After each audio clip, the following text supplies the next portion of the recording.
Today is Wednesday, March 11th, and I'm making a response to someone had given me an article from someone in the Washington Times. I do read a lot of the stuff from my esteemed competition when I get the opportunity.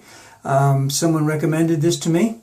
I did read it, and then I'd like to present what also I had gathered by reading some other conservative websites and some progressive websites. So Jed Babbin wrote an article in the Washington Times on Monday, March 9th, in terms of the cost of a nuclear deal with Iran. He went quite a roundabout way about the whole thing. He didn't talk about centrifuges. He didn't talk about enrichment. He didn't talk about any of that stuff, which I'd like to get to a little bit later. He basically indicated that right now Obama is leading all the other nations to cut a deal with Iran, which he doesn't think is going to be a good deal, and he's indicating that Obama will pay any price to get a deal, I would say because of his legacy, but he doesn't really spell out exactly what that price is. Now, I'd like to make one point, that this is a deal with we're working in conjunction with China, Russia, Germany, France, and England. What's in it for China? Well, China wants cheap gas. China wants the uninterrupted flow of cheap gas to their country. And even if they're not buying directly from Iran, they know that if there's something bad going on there, that it could affect the price of gas for them. So, what's in it for Russia?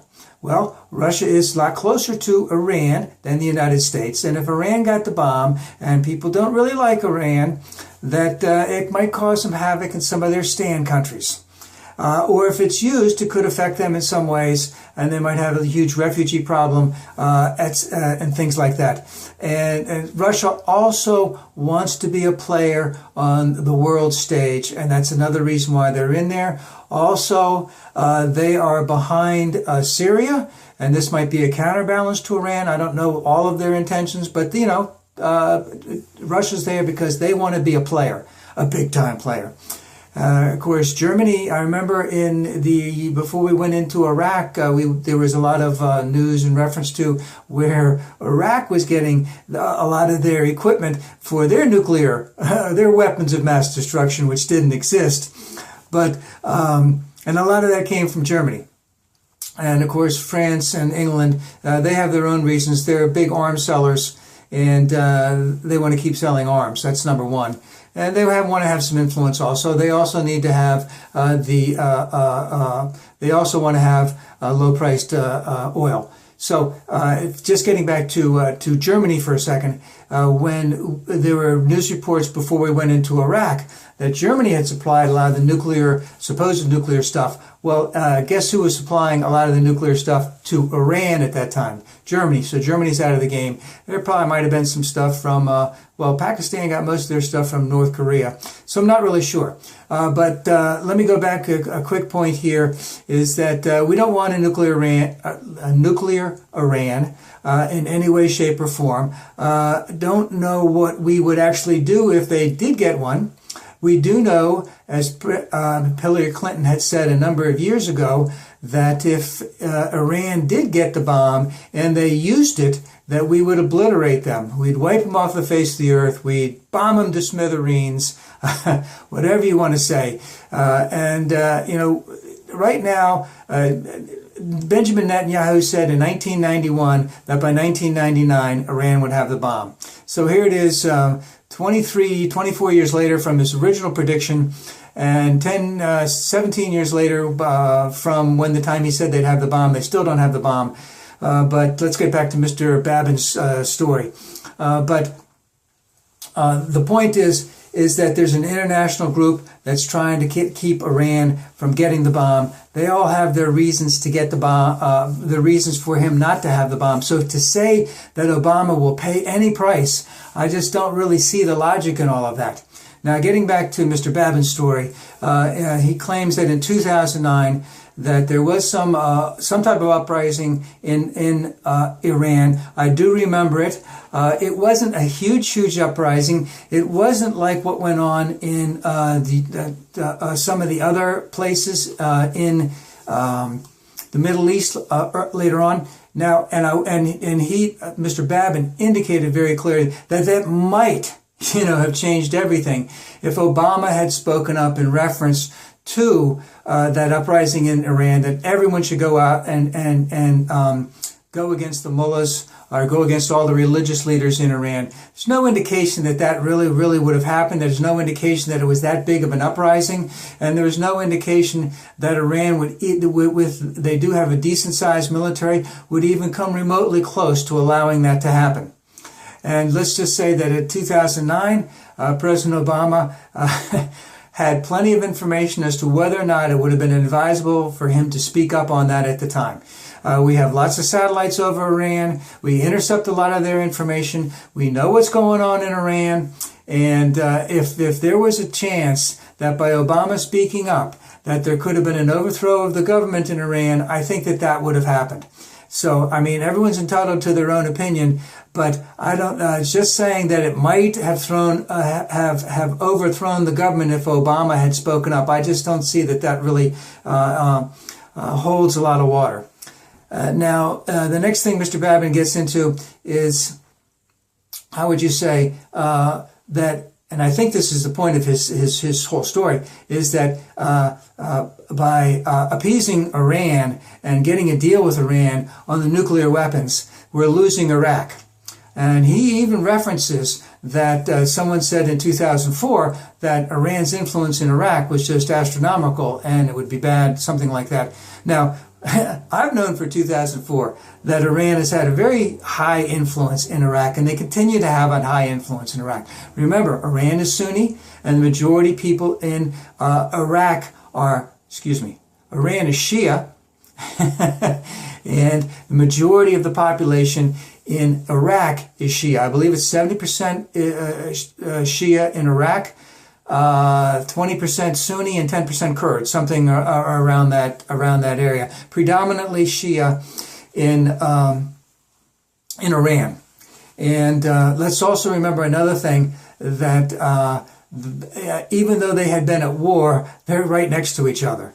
So they all knew their players that were going back and forth. And when al-Maliki first went in, 2004, 2005, I don't know what time he went in, he was prepping the country to have a Shia theocracy in Iraq. And the information and the help and all that other stuff that he was getting was coming from Iran. And I don't remember anything really specific, but I do remember a number of news things that I had watched where they talked about all the stuff that was crossing the border from Iran into Iraq. And the United States was following it, but they weren't stopping a lot of the stuff that was going on. I'm not saying arms were going along, but a lot of people were going back and forth. A lot of intelligence was going back and forth. A lot of information was going back and forth. And so you're saying that Iran was prepping to have Iraq be a satellite for them. And we've known that for 10 years. That's the whole thing. We've known that for 10 years. That's the price that Bush was willing to pay, it seemed like. We've all wanted them to get along, but they don't seem to be able to get along. Now, would I like to have Iraq as a satellite to Iran? No, of course not. And then Mr. Babbin goes into the fact that what's going on? That now there is a force heading into Crete. I saw some news on that on Al Jazeera today. Didn't see that on any other station. And that it's a combination force. It's a combination of Iraqi soldiers, Shia militiamen, and Sunni tribesmen. And I think it's between 20 and 30,000 people. And of course, it's going to be very difficult because they would like to retake Crete, and they do not want to have all of the civilians that are into Crete slaughtered by ISIL. And that may or may not happen. We don't know. Hopefully it will not. Hopefully they'll get up and run or just do themselves in. But we've known for a long time that the Shia militiamen are trained and led by Iranian armed forces, I believe from the Quds, which is their big brigade or something like that. And we've known that for a long time, and we've also known that in some of these smaller towns that the Shia militiamen have not been very good to the local population, who are mostly Sunni. So all of that is going on. And, but the one thing that the gentleman didn't talk about, I've been rambling a little bit too much, but let's get into the big thing. All right. What is it going to cost to make a deal with Iran? Number one, we know they have like 20,000 centrifuges. We know that only about 9,000 of them are fully operational, and that supposedly right now the deal is they get to keep about 6,000 of them. All right.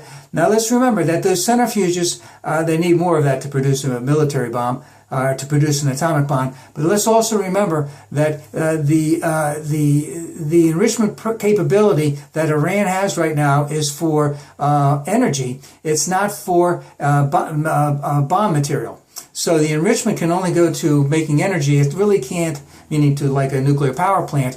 It isn't bomb grade material because they don't have the capacity or the capability to enrich the uranium to make a bomb. So they're still a long way away from the bomb. And back in 2004, the Iranians came to the United States and said, hey, you got sanctions on us, you got all these problems in Iraq, maybe it's time we could make a deal.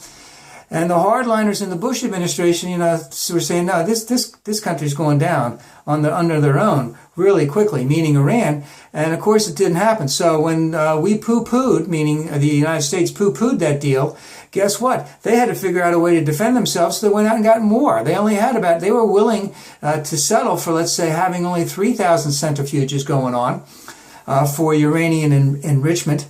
But from what I'm hearing right now, the deal is that they get to keep 6,000 centrifuges for uranium enrichment, because we wouldn't make a deal with them back then. And I want to just bring in the final point of this whole thing. The Republicans seem to be against this deal. They seem to want to have war. We seem to have had Iran and the United States have had not a great relationship. It was a Republican president in 1953, Dwight Eisenhower, that opted for the overthrow of an elected government in Iran. Harry Truman didn't want to have anything to do it. George Bush I didn't want to go into Iraq, but George Bush II wanted to go into Iraq. And what is that? That really hasn't helped us out very much. Iran is at least twice the size in terms of geographically than Iraq. It has 3 times the population. It has a very good army also. Plus, it's a very mountainous region. So it would be very, very hard for us to go into Iraq. And when we're making a deal, as in a treaty, something like this, everyone has got to come out a winner. So Iran has to come out a winner, and the United States has to come out a winner. Now we have a couple weeks until that happens. Let's hope that whatever happens, it's in the favor of both countries. Right now I'm not going to go with the analogy that Obama is paying any price to get a deal with them, because guess what? Number one, he can walk away from the deal at any time before it's signed. We know that. Number two, he's going to get the deal that he needs to have for his legacy. And now you could say that our compromise is going to have to be made. Yes, compromises are always going to have to be made. Now, the last thing in reference to making the deal is that, oh God, I just forgot that last point. I've been talking too long. Here's the thing. Iran is hurting. They're hurting really bad. Oil is traded in dollars. They can't trade oil. They want a deal. They need a deal. All right. And if Obama wants to, if the deal isn't good enough, then Obama can just walk away. That's enough.